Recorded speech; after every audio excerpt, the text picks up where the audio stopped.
નમસ્કાર, મંતવ્ય ન્યૂઝમાં આપનું સ્વાગત છે। ગુજરાત એટ 7 સાથે હું છું હિનલ। તો હાલ તો રાજ્યના 3 આઈએએસ અધિકારીઓની નિયુક્તિને લઈને આપણી સામે બ્રેકિંગ ન્યૂઝ સામે આવી રહ્યા છે। જો વાત કરવામાં આવે તો રાજ્યના 3 આઈએએસ અધિકારીઓની અધિક કલેક્ટર તરીકે નિયુક્તિ અને સ્ટેટ ટેક્સ વિભાગના 2 જોઈન્ટ કમિશનરની અધિક કલેક્ટર તરીકે નિયુક્તિ કરવામાં આવી છે। અહીં રિદ્રેશ રાવલની સુરેન્દ્રનગરના અધિક કલેક્ટર તરીકે નિયુક્તિ થઈ છે। મહેશ જાનીની પાલનપુરના અધિક કલેક્ટર તરીકે નિયુક્તિ કરવામાં આવી છે। તો એગ્રીકલ્ચર વિભાગના જોઈન્ટ ડિરેક્ટરની દાહોદ ખાતે નિયુક્તિ કરવામાં આવી છે, જેને લઈને મોટા સમાચાર સામે આવી રહ્યા છે। હાલ અત્યારે વાત કરવામાં આવે તો જોઈન્ટ ડિરેક્ટર જયેશ ઉપાધ્યાય બન્યા છે દાહોદના અધિક કલેક્ટર। અહીં 3 આઈએએસ અધિકારીઓની અધિક કલેક્ટર તરીકે નિયુક્તિ કરાઈ છે।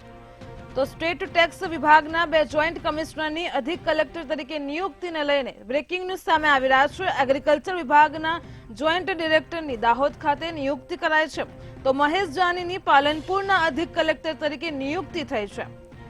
રિદ્રેશ રાવલની વાત કરવામાં આવે તો તેઓ સુરેન્દ્રનગરના અધિક કલેક્ટર તરીકે નિયુક્ત પામ્યા છે। જોઈન્ટ ડિરેક્ટર જયેશ ઉપાધ્યાય બન્યા છે દાહોદના અધિક કલેક્ટર।